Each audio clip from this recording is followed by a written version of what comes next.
expectativas. Y cuando vos hablas con jóvenes que tienen 20 años, 24 años, que estudian una carrera, esto se discutió mucho. Ayer una suerte de foro de periodistas, nos juntamos un grupo de periodistas y hablábamos de esto, ¿no?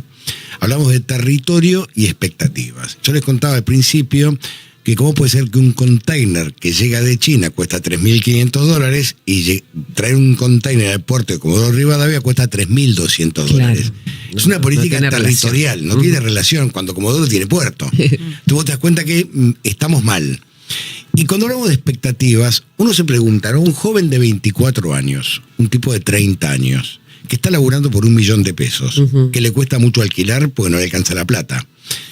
¿Qué expectativa tiene cuando ve, por ejemplo, hoy una marcha de jubilados que están reclamando $450? Ponele. ¿Qué expectativa puede tener? Ninguna. Claro. Entonces, es un país que pierde expectativas. Y van a decirte, mirá, no, pero hay generaciones del 2001, desde 2000, que llevan 3 generaciones viendo que no hay trabajo. Y la Argentina es un país que no genera puestos de empleo, porque no lo genera. Lamentablemente no lo genera y encima va quitando puestos de empleo para favorecer a un grupo minúsculo que se llenan de plata a costa de los que menos tienen.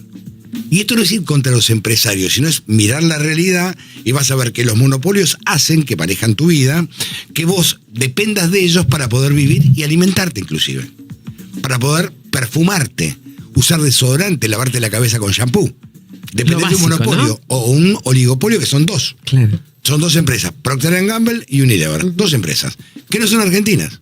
Entonces, con alguna realidad que vos dependés de un grupo minúsculo, que generalmente no es argentino, para poder comer, asearte, calzarte, vestirte, vivir, dependés de grupos muy minúsculos, muy pequeños. Entonces la realidad es la falta de expectativas. Si hablas con un joven y te dice, mira, yo cobro $1.200.000, vivo con mis viejos, no me puedo ir porque no me alcanza la guita, y aquel que se puede ir es no, porque mi viejo, mi vieja me ayudan. Entonces, ¿qué expectativa tiene? Y encima el futuro dice que yo voy a estar jubilándome y marchando para pedir que me paguen dignamente. Claro. Y la otra es, la Argentina dice no alcanzan los puestos de empleo para hacer frente a las jubilaciones. ¿Ustedes saben cuándo hubo en la Argentina desocupación cero? Que era el 2% de desocupados. ¿Cuándo? En el año 1975. ¿Quién gobernaba? María Estela Martínez de Perón. Muchos sostienen, empezaba la hiperinflación, con Helbar y compañía, el Rodrigazo, sostienen que fue la época donde arranca la hiperinflación y fue la peor época de la República Argentina. Ahora yo te pregunto, ¿fue la peor? Y vos me dirás, sí, era muy violenta, claro que sí. Pero había desocupación 0, 2%, y desaparecía gente. Personas, seres humanos.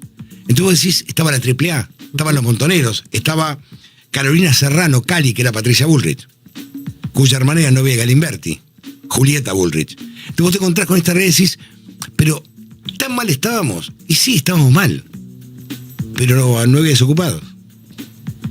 Y en el 70, 72, 73, empieza el éxodo hacia la provincia de Buenos Aires. Entonces el conurbano, en más o menos 600 kilómetros cuadrados, alberga a la mitad del país.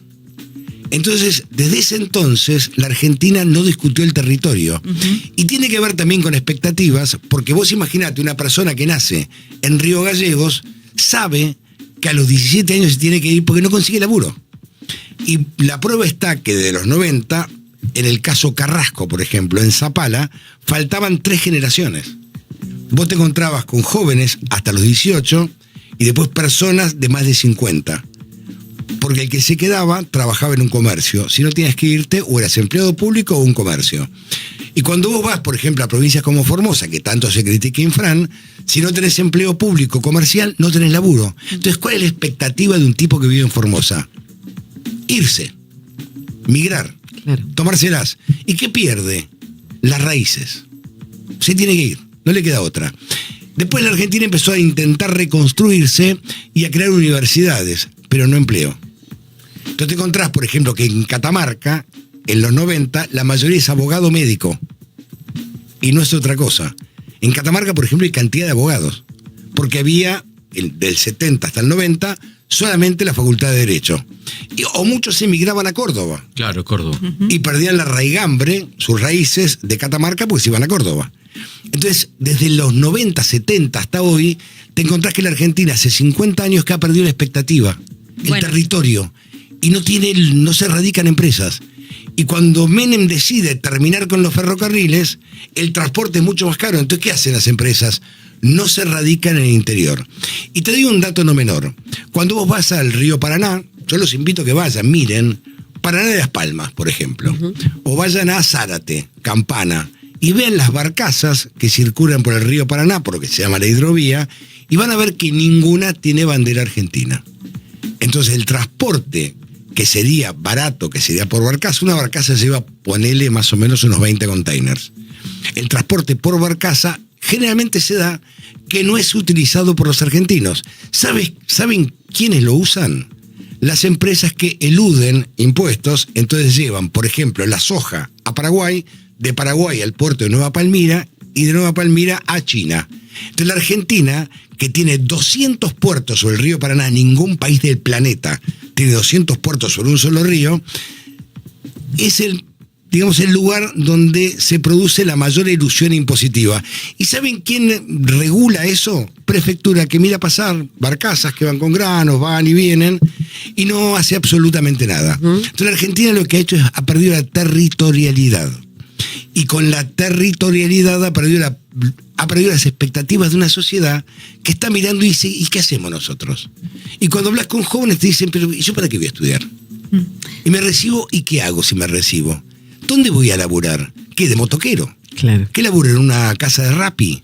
¿Que me contratan en negro? Antonio, mira, justo en este sentido hay una encuesta de expectativas de empleo que ayer llegó de una consultora que habla sobre las expectativas para el segundo trimestre de este año. ¿Sabes cuánto es la expectativa de estas empresas? 700 empresas creo que son las consultadas. 0. Bueno, y la otra está. La Argentina quiere imitar a Estados Unidos y va a eliminar las cabinas de peaje. Estoy de acuerdo, es modernidad. ¿Y los laburantes qué van a hacer? ¿Vas a eliminar, por ejemplo, el trabajo del surtidor? ¿Va a bajar la nafta por el costo de la estación de servicio? Nunca bajarán nafta. Nunca. Y la otra pregunta es, ¿qué haces con aquellos que sirven nafta? Mañana nosotros quizás somos reemplazados por un holograma de inteligencia artificial. Entonces la expectativa de un tipo que estudia periodismo es 0. Entonces cuando vos ves que la Argentina es un país que no genera puestos de empleo y que no tiene territorialidad, te das cuenta que lo que haces es vulnerar las expectativas de una generación que está buscando nada más que poder trabajar de manera digna. Sí. Y encima cuando ves que hoy van a marchar los jubilados, decís, ¿y la expectativa de un tipo de 40 años cuál es? Ninguna. Que ir a marchar con Norma Pla. Entonces, esta es la realidad argentina que no se ve y no se discute. Y me parece que tenemos que empezar a generar expectativas para tener un país que sea, por lo menos mentalmente sano. Generar puestos de empleo para que aquellos que vieron 2 generaciones sin trabajar puedan volver a creer que pueden llegar a conseguir empleo y recuperar una expectativa de una sociedad que no le gustaría marchar, como todos los miércoles en los jubilados, para cobrar 327.000 o 340.000 pesos.